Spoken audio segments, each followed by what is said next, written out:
Good morning from Kingfisher, Oklahoma. Today we're going to look at 8 things from Numbers 13 and 14. So this is a pretty famous section here. God sends spies into the land. It's his idea. He tells Moses to do it. And this is kind of a test for the people. They've been rebelling and complaining up until this point. And he sends the 12 spies into the land, one from each tribe. Number 2, they find a cluster of grapes so big it has to be carried by 2 men on a pole. The land truly is flowing with milk and honey. That part nobody denies. But number 3, after 40 days of searching the land, they come back with a mixed report. 10 of the 12 spies are afraid of the giants in the land and the people.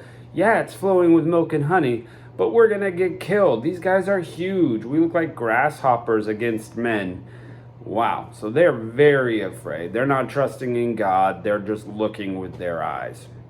Number 4, Joshua and Caleb are the 2 spies that give an encouraging report. They say, yeah, it's flowing with milk and honey. Yeah, there are giants, but we have God. It's going to work out. It's going to be great. He's already won the battle. But number 5, we see, just like previous times, the people rebel. They want to go back to Egypt. They even start to say, we need a different captain than Moses. We need someone other than Aaron, and we're going to go back to Egypt. And they begin to pick up rocks and try to stone Caleb and Joshua just for giving a good report. Wow. So just like previous judgments, we see them completely rebel. They haven't learned their lesson. So what's going to happen? Number 6, God is ready to destroy the people on the spot who are rebelling. Start over. Wow. But Moses intercedes, and the punishment is reduced from complete annihilation to wandering the desert, the wilderness. And he says, I'm going to have you wander 1 year for every 1 day you were spying in the land. So you spied the land out for 40 days, you're going to wander for 40 years. Number 7, not only are they going to wander, but the 10 guys who gave the report die of plague on the spot. Could you just imagine you're standing there in your little meeting of the congregation, and suddenly the people who have been giving bad report just suddenly get the plague and die right there? That's intense. Well, they did. God saves Caleb and Joshua and honors them because they stood up for the right thing. And in fact, both of those guys get to make it to the promised land. And, spoilers, they're the only 2 that are of that generation that rebelled that get to make it into the promised land. Number 8, when the people try then to force God's hand. Well, okay, we get it. We're supposed to go up there. Now we're just going to go up and attack these Amalekites and take the land like God said. Well, what they didn't do was listen. They said, we're going to go up and force this to happen now. But God said, you're not going. You're going to wander for 40 years. But again, not listening. Up they go. And the Amalekites come down and beat them. And many of them die in the process. So, moral of the story, listen to God, obey him. Don't look and see with your eyes, but listen and obey. And things will go much better for you. Here we go. Chapter 13. And the Lord spake unto Moses, saying, Send thou men, that they may search the land of Canaan, and I will give you unto the children of Israel, of every tribe of their fathers shall you send a man, every one a ruler among them.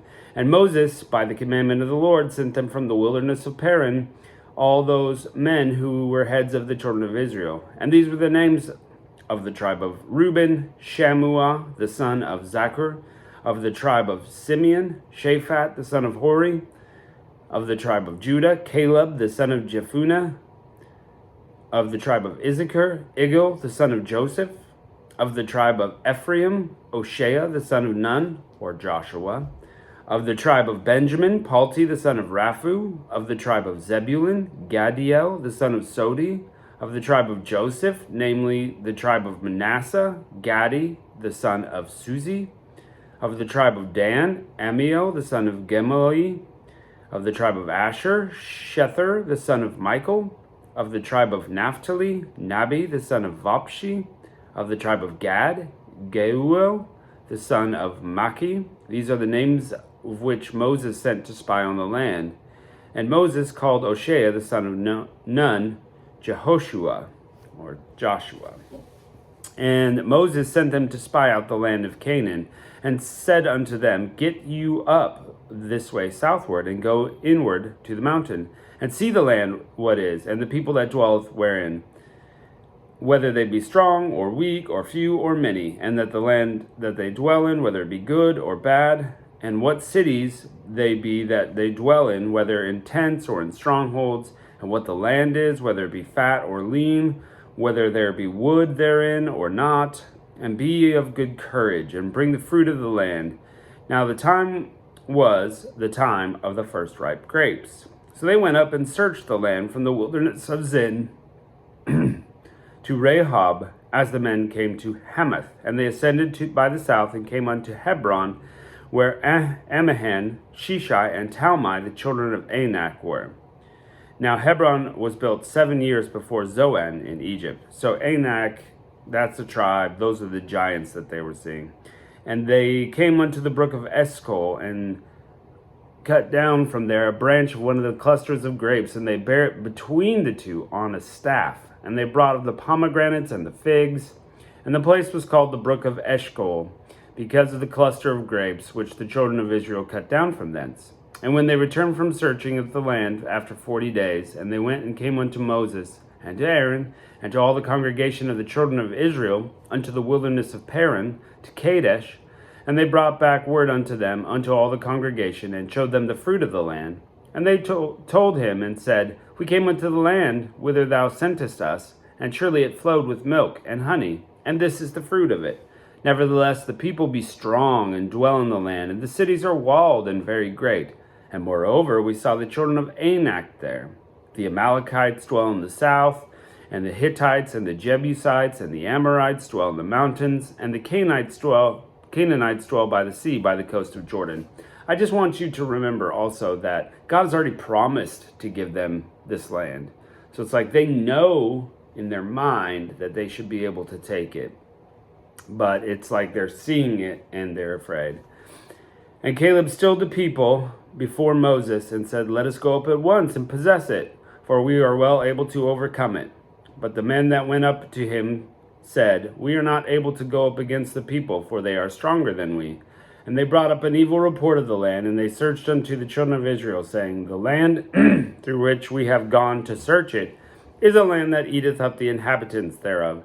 And the people that we saw in it are men of great stature. And we saw giants, the sons of Anak, which come of the giants. And we were in our own sight as grasshoppers, so we were in their sight. Chapter 14. And all the congregation lifted up their voice and cried, and the people wept that night. And all the children of Israel murmured against Moses and against Aaron.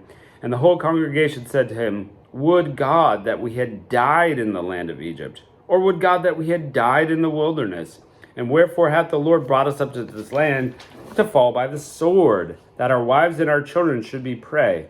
Were it not better for us to return to Egypt? And they said to one another, Let us make a captain, and let us return to Egypt.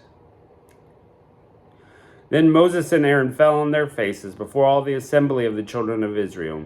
And Joshua the son of Nun, and Caleb son of Jephunneh, which were among them that searched the land, rent their clothes, they tore them. And they spake to the children of Israel, saying, The land which we passed through, search it, it's an exceedingly good land. If the Lord delight in us, then he will bring us to the land and give it to us. A land floweth with milk and honey. Only rebel not ye against the Lord, neither fear ye the people of the land, for they are bread to us. Their defense is departed from them, and the Lord is with us. Fear them not. But all the congregation bade stone them with stones. And the glory of the Lord appeared in the tabernacle of the congregation before the children of Israel. And the Lord said to Moses, how long will this people provoke me? And how long will it be ere they believe me for all the signs I have shown among them? Right? Oh my. And I will smite them with pestilence and disinherit them, and will make thee a greater nation, mightier than they. And Moses said unto the Lord, then the Egyptians shall hear it. For thou broughtest them up with the might from among them, and they will tell it to the inhabitants of the land, for they have heard that thou, Lord, art among the people, that thou, Lord, art seen face to face, that the cloud that standeth over them, and that thou goest before them by daytime in a pillar of cloud and a pillar of fire by night. Now shalt thou kill all the people as one man? Then the nations which have heard the fame of thee, will speak, saying, because the Lord was not able to bring the people into the land which he sware to them, therefore he hath slain them in the wilderness. Now I beseech thee, let the power of my Lord be great, according as thou hast spoken. The Lord is long-suffering, great mercy, forgiving iniquity and transgression, all qualities we love about God, and by no means clearing the guilty, but visiting the iniquity of the fathers upon the children unto the third and fourth generation. Pardon, I beseech thee, the iniquity of the people, according to the greatness of thy mercy, and as thou hast forgiven this people from Egypt even till now. You forgave them before, please forgive them again. We want this nation to go. And the Lord said, I have pardoned them according to thy word. Hey, prayer works. But as truly as I live, the earth shall be filled with the glory of God, because of all those men who have seen my glory and my miracles which I did in Egypt in the wilderness. And they have tempted me now these 10 times, and have not hearkened to my voice. Surely they will not see the land which I swear to their fathers. Neither shall any of them that provoke me see it, but my servant Caleb, because he had another spirit with him, and followed me fully, him I will bring to the land, whereunto he went, and his seed shall possess it. Now the Amalekites and the Canaanites dwelt in the valley. Tomorrow turn you away into the wilderness by way of the Red Sea. So they've got to go all the way back to where they started. They're right there at the land, ready to take it. Now they have to go all the way back to the Red Sea. And the Lord spake unto Moses and to Aaron, saying, how long shall I bear this evil congregation which murmured against me? I have heard the murmurings of the children of Israel, and they murmur against me. Say unto them, as truly as I live, saith the Lord, as ye have spoken in mine ears, so I will do to you. Your carcasses shall fall in this wilderness, and all that were numbered among you, according to your whole number, from 20 years old and upward, which have murmured against me. Doubtless ye shall not come into the land, concerning which I swear to make you dwell within, save Caleb, the son of Jephunneh, and Joshua, the son of Nun. But your little ones, which he said, shall be prey, them I will bring in, and they will know the land which you have despised. But as for you, your carcasses shall fall in this wilderness. Your children shall wander in the wilderness 40 years, and bear your whoredoms, until your carcasses be wasted in the wilderness. And the number of the days which you search the land, even 40 days, each day for a year shall ye bear your iniquities, even 40 years. And ye shall know the breach of promise. And I, the Lord, have said, I will surely do it unto all this evil congregation that are gathered together against me. In this wilderness they shall be consumed, and there they shall die. What a punishment. And the men which Moses sent to all the land to the land, who returned and made all the congregation murmur against him by bringing up slander on the land, even those men that did bring up the evil report of the land, died by a plague before the Lord. But Joshua the son of Nun and Caleb the son of Jephunneh, which were of the men that went and searched the land, lived still. And Moses told these sayings unto all the children of Israel, and the people mourned greatly. And they rose up early in the morning, and gat them up to the top of the mountain, saying, Lo, we be here, and we will go up to the place which the Lord has promised, for we have sinned. And Moses said, Wherefore now do you transgress the commandment of the Lord?